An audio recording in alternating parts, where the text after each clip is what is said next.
'Tis better to remain silent and be thought a fool than open your mouth and remove all doubt. Hello everyone, Larysa here, Happiness Archaeologist. Tonight I feel compelled to share with you the power of removing and ah from your speech.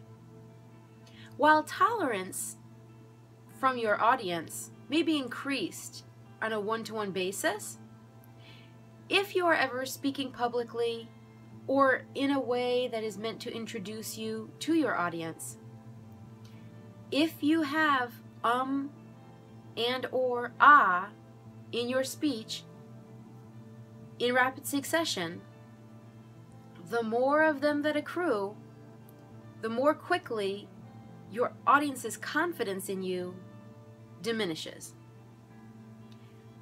I was privy to viewing a video of a surgeon who used ah in his speech, or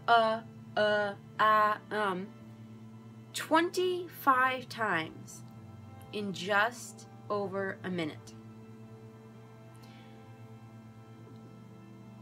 He wasn't even speaking of anything medical. He was merely introducing himself and discussing his interests. He's lived with himself his whole life. One might think he knows himself better than anyone. He knows his own interests better than anything else he might have learned.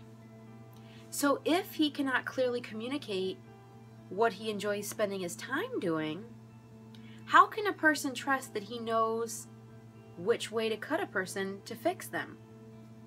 I know if I were lying open on a table and someone said, "Doctor, we've got this issue we didn't anticipate. What do we do?" I would rather the doctor respond, "Okay, we take this, we do this, and that's how it's going to go." I would feel less confident if I heard,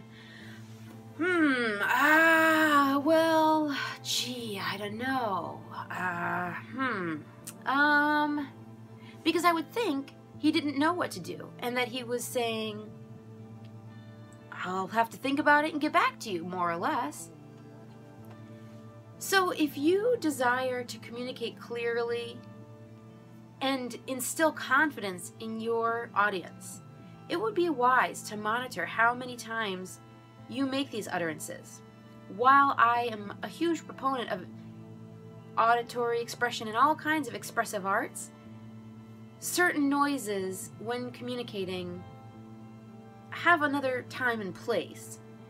If you're trying to express your emotions in some way and part of that means going, that's fine. But if you're in the middle of trying to introduce yourself to potential clients, potential business partners, it would be wise to replace the ahs and ums with a pause.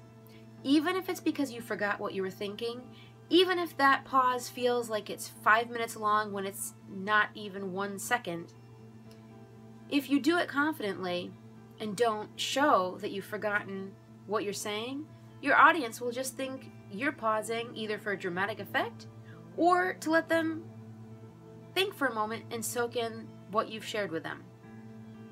This is something that can help you greatly.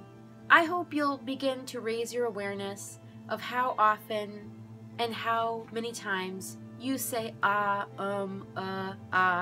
when speaking to an audience, particularly in a situation where you need to be a professional, because you want them to have confidence in you just like you have confidence in yourself. Thank you so much. I hope this helps, and I hope you have a great week.